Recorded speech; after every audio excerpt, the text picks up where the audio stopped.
ঘটনাটা হয়েছিল কি, আমার শাশুড়ির সাথে আমার সাথে একটু বাদ ছিল, তো আমি তার সাথে একটু খারাপ বিহেভ করছি দেখে সে তার ছোট ছেলেকে না বলে তার বড় ছেলের কাছে চলে গেছে। সেটা তার ছোট ছেলে জানতে পারছে, জানার সত্ত্বে সে আমার মারধর কিছু করে নাই। সে কি করছে, বাজারে গেছে, বাজারে গিয়ে দিতেছে আঙ্গুল ফল আইরা আঙ্গুল ফলটি সব আমার খাওয়াইছে। এখন তো ভাই আঙ্গুল ফল খাইয়া তো আমার অবস্থা খারাপ।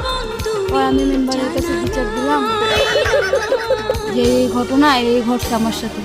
আচ্ছা ভাই আপনি বলেন, ও যে কাজটা করছে, কাজটা কি ঠিক করছে ভাই? আমি যেন হাঁটতে পারতেছি না, বইতে পারতেছি না, কিছু দেখা বলেন।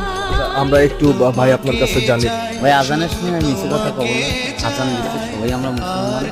বিষয় হচ্ছে কি, মহিলা মানুষ ঘরের বউ হোক, তাকে যদি মারধর করি, চিল্লাচিল্লি করি, পাড়ার লোকজন শুনবি, অনেকেই অনেক খারাপ কথা কবি। যে আমার মাথায় এটা পিলান আসছিল, যেটা আমি ভাতে মারি,